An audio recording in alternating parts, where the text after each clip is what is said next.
We're going to move to the Ward F Community Development Part 2 with none other than your brother from another, Christopher Perez. So if Chris Perez can come over here, and I'm going to let Chris pretty much navigate this because he don't need this handsome looking man in his screen when he's doing his presentation, taking all his airtime away.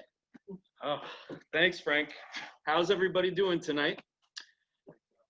Awesome. So we are going to get into some more development. At the first meeting we had, we just kind of touched lightly on development in general, but today we're going to dive a little deeper. When I'm wrapping this up, I'm going to share some links that we shared in the first meeting so that on your free time, you can kind of navigate the zoning map and also some more specifics on the different zones. Today, we're going to go through the R zones. There are about 8 of them, and we're going to kind of touch on them all lightly. There's a lot of information regarding each zone. And so I'm going to touch on them lightly, and in your free time, you should really dive in a little deeper. So one of the things I want to explain that we're not going to go into detail about is a lot of these zones have things called setbacks, but there's so many nuances and specifics for the setbacks that I kind of left that out for tonight. But a setback is really kind of what it sounds like. It's basically how far a structure is from a property line.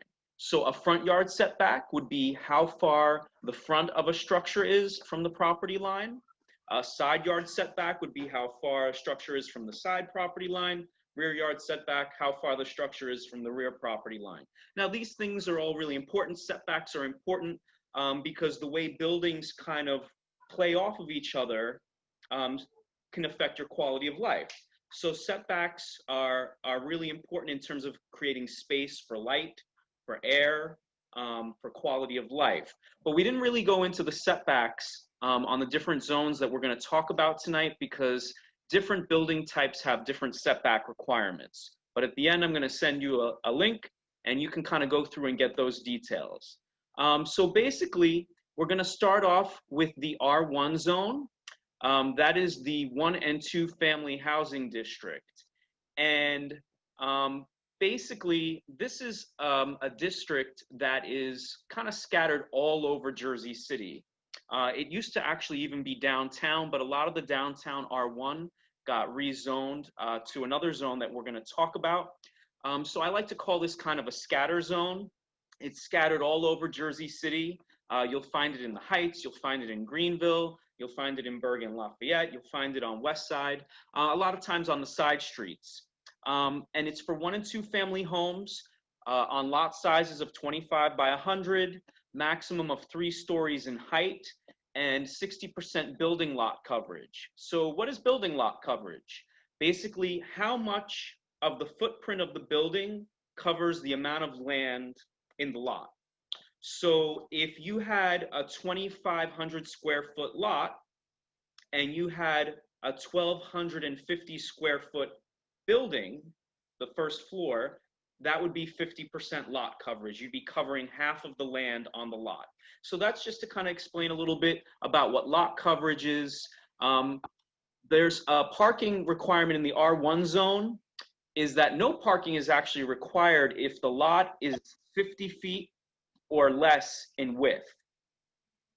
But if it's over 50 feet, it's 1 unit, 1 parking space per unit. Now, there's some other building types that are allowed in the R1 zone. There's houses of worship, schools, government, senior housing.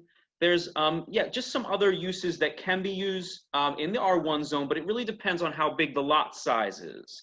For houses of worship, schools, government buildings, and senior housing, you have to have a minimum lot size of 100 by 100. And in that zone, if you were to create one of those buildings, you'd be at 50% lot coverage, except for senior housing. Senior housing is allowed to be have a little bit of a bigger footprint, which is 65% lot coverage. And that's also because senior housing is kind of in demand. So they get a little more leniency when we're building senior housing. With houses of worship, you're allowed to go a maximum of 4 stories in the R1, and you have 1 parking space for every 10 people of capacity for that house of worship, church, temple, or what have you. For schools, maximum of 4 stories, 1.5 parking spaces for each classroom. For government uses, any kind of a government building or city building, maximum of 4 stories and 1 parking space for each 1,000 square feet of office space. And then lastly, we have senior housing. So senior housing, like I said earlier, gets a bit of leniency because senior housing is a need. Our older population is increasing, and there is a lot of need there. So they accommodate senior housing with up to 7 stories and 0.2 parking spaces per bedroom. You're also allowed to have nursing homes in the R1 zone. A lot of people don't know this, but you need a pretty large lot size. You need 200 by 100, so 20,000 square feet or larger, and you're allowed to have a maximum of 50% lot coverage. For nursing homes, you can only go up 4 stories, and you're required to have 0.25 parking spaces per bed in the nursing home facility. And lastly, mortuaries. They are allowed in the R1 zone on lots of 100 by 100 or larger, so 10,000 square feet or larger, maximum of 50% building lot coverage. The mortuaries are allowed to be 4 stories tall, and they require 1 parking space per employee and 1 parking space for every 5 square feet of administrative or preparation areas. Now, like I explained earlier, these different uses have different setbacks. Just to be really brief, like the 1 and 2 family homes, they have like a 2-foot and a 3-foot side yard setback, and anywhere from like a 15 to a 35-foot rear yard. It'll be different for nursing homes, mortuaries, and what have you. When we wrap this up, I'll send the link and you can dig into that a little bit more and do some of your own homework. Like I said, the R1 zone is scattered all over Jersey City. In Ward F, it's predominantly in Bergen Lafayette. We're going to move on now to R1A. The next 2 zones that I'm going to go into are actually subzones that people are not aware of that usually exist in an R1 area. And they were created to preserve some of the housing stock, some of the larger housing stock and the larger lot sizes that are in the R1 zone. So the R1A 1 and 2 family housing district has a minimum lot size of 40 by 100, whereas the typical R1 is 25 by 100. So as you can see, a little bit larger. And as I explained, this zone is intended to preserve some of these larger lot sizes with these larger homes on them. Once again, maximum 3 stories, but this zone decreases to a maximum of 55% lot coverage versus the 60% that's in the traditional R1. This district also requires 1 parking space per unit. And like I said, it's intended to protect these clusters of larger lot sizes and larger homes, the lot sizes being larger than the typical 25 by 100. We don't really have this zone in Ward F. You'll see this in other areas, maybe around Lincoln Park on Gifford and Bentley Avenues. You'll see it in Greenville, on Garfield, where you have Danforth, Linden, and Lembeck intersecting Garfield. And you'll also see a pocket of this on Pearsall and Princeton in Greenville. So that's the R1A district. And then we're going to move on to the R1F district. This is another subzone, usually found somewhere within an R1 zone, a 1 and 2 family housing district. Like the R1A, the minimum lot size is 40 by 100. Once again, this zone is really to discourage demolition of these bigger homes on these bigger lots. Once again, we've got 55% maximum building lot coverage and 1 parking space per unit.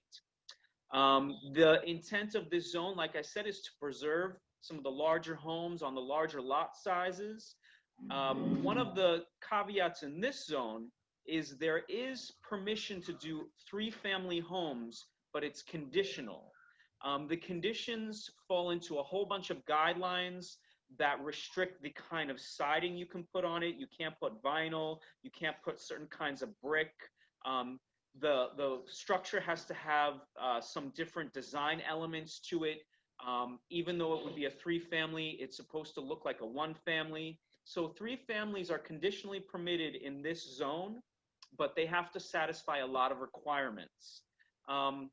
You will find this zone in Bergen Lafayette, in Bergen Hill, actually, on Summit Avenue going up. You'll also find this in Sherwood Claremont, on Bramhall, Arlington, and Clerk Street. And once again, this is a subzone that was created to preserve some of these larger lot sizes with the larger homes. Now we're going to move into zones that have a little more density in them. So this is the R2 multifamily attached housing district. It allows multifamily townhouses on a minimum lot size of 2,500 square feet. Once again, maximum lot coverage of 60%. And as I had mentioned earlier, that's how much of the first floor footprint covers the amount of land. So you can only cover up to 60% of the lot area with a structure. You're also allowed to have 55 units per acre. So the other zones that we talked about don't really have a units per acre requirement. There is sort of an imputed units per acre in the R1 zone. It lands at around 35, but it's not specifically outlined. But in this R2 zone, it's 55 units per acre. There's no parking required on lots 50 feet or under in width. And then there's 1 parking space for each unit, 3 bedrooms or less, and 1.5 parking spaces for each unit over 3 bedrooms. You're also allowed to have houses of worship, schools, government buildings, senior housing, nursing homes, and mortuaries in this zone. And the guidelines within this zone would be the same as in the R1 zone. So you'd have to reflect back to the requirements in the R1 to satisfy the requirements in the R2. This zone is not typically seen in Ward F. You'll find a pocket of it on Grand Street between Jersey Avenue and Barrow Street, and you'll find it downtown on Steuben Street. We're going to move on now to the R2D mixed-use multifamily attached housing district. No, this is not a play off Star Wars. This is not R2D2. This is Jersey City zoning. The R2D mixed-use zone is to allow mixed-use buildings with commercial and residential. So mixed-use buildings are when you might have like a storefront on the first floor and residents above. It could also play out a little differently. You could have a couple of floors of office space and residential above. That's what mixed use means. It's basically a combination of commercial and residential uses. Maximum of 4 stories is allowed in this zone on lots under 50 feet wide, and you can actually go up to 5 stories on lots over 50 feet wide.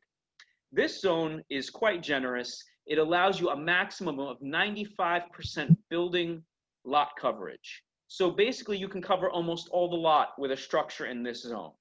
And this zone was designed to embrace the historic mixed use feeling and vibe of Palisade Avenue in the Heights. They're allowing 75 units per acre in that zone. And there's a residential parking requirement for lots that are 75 feet or wider. And it's 0.5 parking spaces for each 1 or 2 bedroom unit and 1 space for each 3 bedroom or larger unit. There's also a commercial parking requirement in this zone. Generally, it's 1 space for every 1,000 square feet of office space or commercial space, but you exclude the first 5,000 square feet. So if you had a 6,000 square foot commercial space, you'd only have to have 1 parking space because the first 5,000 square feet are excluded, and that extra 1,000 square feet would require 1 space. Like I said, this zone is actually specific to Palisade Avenue in the Heights. We're going to move on to the R3 zone. So this is the multifamily mid-rise district. This allows mid-rise buildings with commercial and residential, 3 stories to 8 stories tall.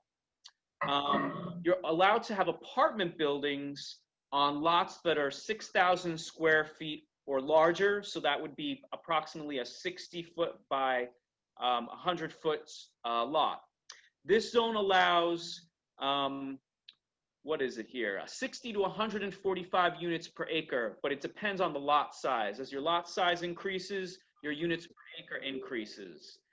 You can have ground floor parking, and the ground floor parking structure is allowed to actually cover 100% of the lot.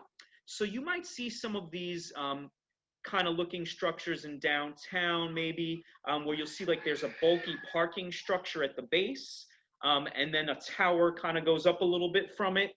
So that parking structure on the first floor can cover 100% of the lot area, but the subsequent floors, the floors 2 and up, can cover a maximum of 65% to 75% of the lot area, depending on the lot size. There's basically a chart that dictates how big the lot is and how much lot coverage you can have.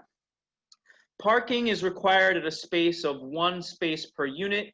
You will find this zone Pacific to Woodward, from Grand to Carbon and Ash, and you'll also find this actually predominantly along Bergen Avenue. We're going to move on now to the R4 zone. This is the multifamily high-rise district. This zone allows mixed-use buildings, which again is commercial residential, 8 stories tall up to 110 feet. This zone allows apartment buildings on lots, once again, of 6,000 square feet or larger, and it allows a density of 60 to 105 units per acre, but it depends on the lot size. The ground floor parking, once again, can cover 100% of the zone, 100% of the lot size. So there doesn't have to be any yards, but the subsequent floors, floors 2 and up, can have a maximum coverage of 65 to 75% building lot coverage, depending on how big the overall lot is. In this zone, your parking requirement is 1/2 a space per unit. So if you have 2 units, you need 1 space. If you had 4, you need 2 spaces. You'll find this zone typically on Cornelius Avenue to Florence Street, from Bright to Montgomery Streets, and you'll also find this along Bergen. Now we're going to go into the R5 low-rise residential mixed-use district. If you remember earlier, we were talking about the R1 and how it's kind of scattered all over Jersey City. And there is actually, or was rather, a bit of R1 in downtown around Hamilton Park in the vicinity. They decided to rezone that to an R5 because the R1 zone really wasn't accommodating the kind of density that was downtown. You have a lot of 4-story structures that might have 4 or more units in it, and the R1 zone was holding you to 1 or 2 units. So what was being built there wasn't really conforming to what was existing. So they created this R5 zone, and basically it's, like I said, around Hamilton Park and Village neighborhoods. The intent of this zone is to replicate the existing density and housing stock that's there that the R1 zone wasn't really allowing to be built. You can have residential buildings up to 4 stories and 42 feet tall on streets that are 60 feet wide. So a 60-foot right-of-way is the street and also the sidewalk, because all of that is public land. So the 60 feet isn't just the width of the street curb to curb, it's actually the width from property frontage to property frontage. So that also includes the sidewalks. So if you have a block with a public right-of-way of 60 feet, you're allowed to build 4 stories. If you have, hold on, I lost track there. Sorry, people. You can also go up to 3 stories with a 4th floor totaling 42 feet, but you need a setback minimum of 15 feet from the front of the building if your street is under 60 feet wide. This zone also allows a little bit of commercial. So you can have retail sales of goods and services on the ground floor on Brunswick, Mammoth, and Coles. You'll see that there's already locations that are like that. So this zone was to kind of encourage and replicate development that looks what currently exists in that area. This zone allows 80 units per acre, and it allows 70% building lot coverage. It can vary depending on the lot size. This zone requires parking of 0.5 space per unit, but no parking is required on lots under 40 feet wide or lots that front Brunswick, Monmouth, or Cole streets. So we went into a little bit, and I hope I didn't make you guys dizzy, because zoning is a lot of information, and that's why we want to make sure that we start to educate the community about the nuances of zoning, because it can be very intimidating. I'll be honest, it's intimidating to me sometimes, but I assure you, once you kind of play with it and dig into it a little bit, do some homework, you'll start to get some working knowledge of it, and you'll feel a lot more comfortable and less intimidated by it. This link here that we're going to share in the chat is something we shared in our last meeting, and this outlines the zoning district. So all the stuff that we kind of touched on today is in there, and with specific details about setbacks and all the other details that we didn't go into. I didn't want to make you guys too crazy. This is a lot of information. And this next link here is the Jersey City zoning map. So when you have some free time, you should check into this. You'll scroll around, and it shows how the zones play out all over Jersey City. You can get an idea of what the zoning is around you, and then you can reference the previous link to get the details about what that zone includes. I just wanted to let you know about one more thing.